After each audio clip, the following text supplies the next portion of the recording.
வணக்கம் நண்பர்களே, நம்ம சேனலை சப்ஸ்கிரைப் பண்ணலைன்னா சப்ஸ்கிரைப் பண்ணி வச்சுக்கிறோங்க. கூடவே வர்ற பெல் ஐக்கானை கிளிக் பண்ணிக்கிறோங்க. நம்ம சேனலில் போடுற வீடியோ உங்களுக்கு பிடிச்சிருந்துச்சுன்னா லைக் பண்ணுங்கள், கமெண்ட் பண்ணுங்கள், ஷேர் பண்ணுங்கள்.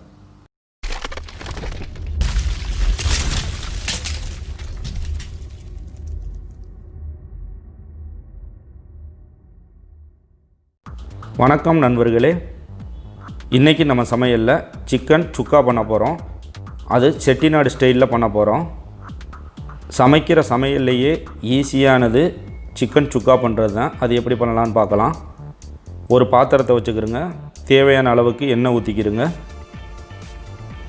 எண்ணெய் நல்லா சூடாகட்டும். நம்ம பட்டை, கிராம்பு, ஏலக்காய் அரைச்சி வச்சுருக்க பொடி இருக்குது நம்மக்கிட்ட. அது ஒரு பிஞ்சு சேர்த்துக்கிறோங்க. 1 டீஸ்பூன் சோம்பு சேர்த்துக்கிறோங்க.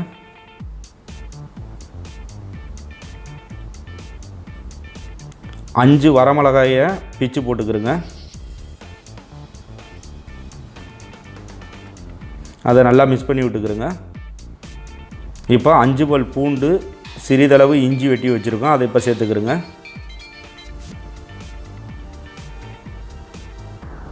அதையும் நல்லா எண்ணெயில் நல்லா வதக்கிக்கிறோங்க.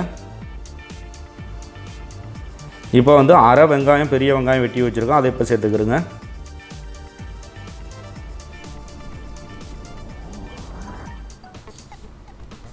அதையும் நல்லா எண்ணெயில் நல்லா வதக்கிக்கிறோங்க.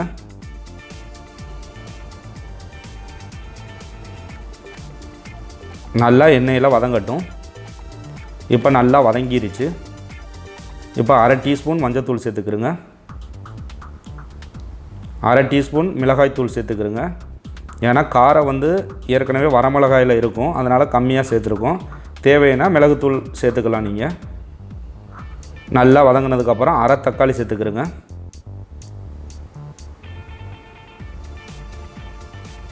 தக்காளியும் நல்லா மிக்ஸ் பண்ணிக்கிறோங்க. நல்லா தக்காளி வதங்கட்டும். இப்போ நல்லா தக்காளி வதங்கிருச்சு. இப்போ அரை கிலோ சிக்கன் நம்ம எடுத்து வச்சுருக்கோம். அதை இப்போ சேர்த்துக்கலாம்.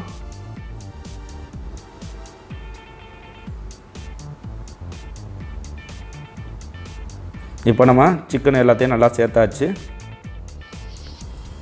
நல்லா மிக்ஸ் பண்ணி விடுங்க.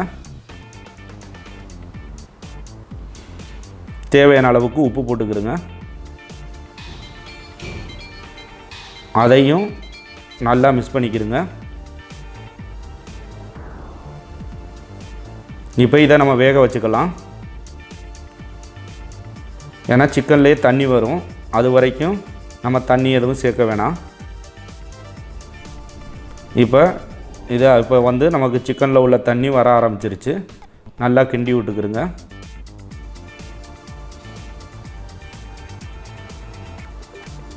நல்லா கிண்டி விட்டு மறுபடியும் மூடி வச்சுக்கிறோங்க. மறுபடியும் நல்லா கிண்டி விட்டுக்கிறோங்க. இப்போ அரை டம்ளர் தண்ணி மட்டும் ஊற்றிக்கிறோங்க. நல்லா மிக்ஸ் பண்ணி விடுங்க. இதையும் மிக்ஸ் பண்ணி விட்டுட்டு நல்லா இதையும் வேக வச்சுக்கலாம். அந்த அரை டம்ளர் தண்ணி எதுக்காகனா நம்ம சிக்கன் நல்லா வேகணும் அப்படிங்கிறதுக்காக. இப்போ தண்ணி எல்லாம் நல்லா வத்திருச்சு. இப்போ நல்லா கிண்டி விட்டுட்டு அடுப்பை ஆஃப் பண்ணிக்கிறோங்க. இப்போ வெட்டி வச்சுருக்க கொத்தமல்லியை தூவி விட்டு ஒரு கிண்டி இறக்கிடுங்க. இப்போ மிகவும் சுவையான செட்டிநாடு ஸ்டைலு சிக்கன் சுக்கா ரெடி ஆயிருச்சு. நீங்களும் வீட்டில் செஞ்சு பாருங்கள். இந்த வீடியோவை பார்த்த அனைவருக்கும் என் மனமார்ந்த நன்றி. இந்த வீடியோ உங்களுக்கு பிடிச்சிருந்துச்சுன்னா லைக் பண்ணுங்கள், கமெண்ட் பண்ணுங்கள், ஷேர் பண்ணிக்கிறங்க. நம்ம சேனலை சப்ஸ்கிரைப் பண்ணலைன்னா சப்ஸ்கிரைப் பண்ணி வச்சுக்கிறோங்க. நன்றி, வணக்கம்.